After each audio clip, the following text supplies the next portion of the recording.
सिख धर्म के पांचवें गुरु श्री गुरु अर्जुन देव जी महाराज रोज कीर्तन दरबार लगाते।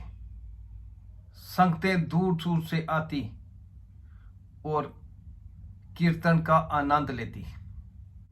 दरबार में दो ढूम सत्ता और बलवंड कीर्तन गायन करते और साथ संगत निहाल होती। एक दिन दोनों डूम गुरु जी के पास आए और कहने लगे कि हमारी बहन की शादी है, हमें कुछ सहायता चाहिए। तो गुरु जी ने कहा, ठीक है, कल सुबह दरबार में जितनी भी चढ़त चढ़ेगी वो सारी आपकी। तो वो दोनों बहुत खुश हुए, क्योंकि वो जानते थे कि वहां पर बहुत सा पैसा आता है, बहुत चढ़त चढ़ती है। लेकिन जब दूसरे दिन सुबह वो कीर्तन गायन करके उठे तो उस दिन जो चढ़त थी वो उम्मीद से कहीं कम थी। तो दोनों एकदम गुस्सा हो गए। उन्होंने वो चढ़त लेने से इनकार कर दिया और गुस्से में दरबार छोड़कर चले गए और कीर्तन करने से इनकार कर दिया।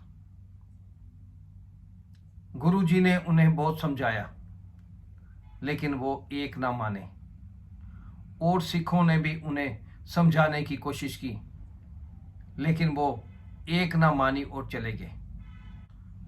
तब गुरु जी ने कहा कि इन्हें बहुत अहंकार हो गया है कि इनके बिना यहां पर कीर्तन नहीं होगा। आज के बाद हमारा कोई भी सिख इनके मुंह नहीं लगेगा और ना ही कोई इनकी सिफारिश लाएगा। कभी किसी ने ऐसा करने की कोशिश की तो उसका मुंह काला करके खोते पर बैठाकर घुमाया जाएगा। उधर कुछ समय बीता तो इन दोनों डूम सत्ता और बलवंड की हालत खराब होनी शुरू हो गई। आय का कोई कारण ना होने के कारण परिवार में मुश्किल होना शुरू हो गई। इन्हें अपनी गलती का एहसास हुआ और इन्होंने सिखों से फरियाद की कि हमें गुरु साहब से बख्शवा दो। लेकिन किसी भी सिख की हिम्मत ना हुई, क्योंकि गुरु साहब के वचन ही ऐसे थे कि जो भी इनके बारे में बात करेगा, इनकी सिफारिश करेगा, उसका मुंह काला करके खोते पर बिठाया जाएगा। इसलिए कोई भी उनकी सिफारिश करने को तैयार ना हुआ। इधर दिन ब दिन उन दोनों की हालत खराब हो रही थी। तो वो आखिर में लाहौर भाई लद्दा जी के पास पहुंचे और विनती की कि हमारी मदद करो, हमें गुरु साहब से बख्शवा दो।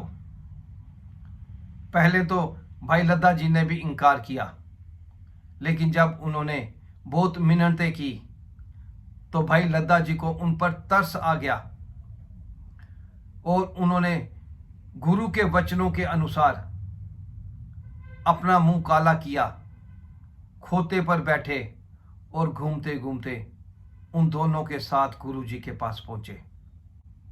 तब गुरु जी ने पूछा कि ये क्या माजरा है। तो भाई लद्दा जी ने निम्रतापूर्वक कहा, गुरु जी, आपके हुक्मों का पालन कर रहा हूं। मैं इन दोनों की सिफारिश लेकर आया हूं। आपने ही कहा था कि जो भी इनकी सिफारिश करेगा उसका मुंह काला कर कर खोते पर बिठाया जाएगा। इसलिए मैं पहले ही अपना मुंह काला कर कर खोते पर बैठकर आया हूं। इसके अलावा अगर आप और कोई सजा देना चाहो तो वो भी मुझे मंजूर है, लेकिन आप इन दोनों को बख्श दो। इन्हें अपनी गलती का एहसास है। ये दोनों बड़े दुखी हैं और माफी मांगने आए हैं।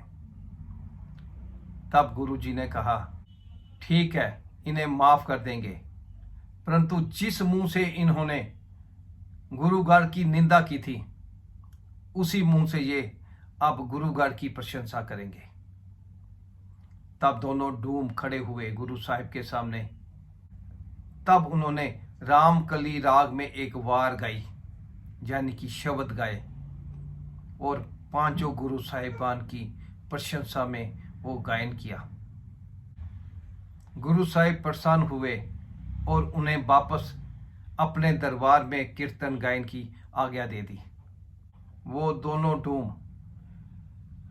बलवंड और सत्ता द्वारा गुरु ग्रंथ साहिब में दर्ज पन्ना 966 में रामकली की वार राय बलवंड तथा सत्या डूम आखी के नाम हेठ दर्ज है।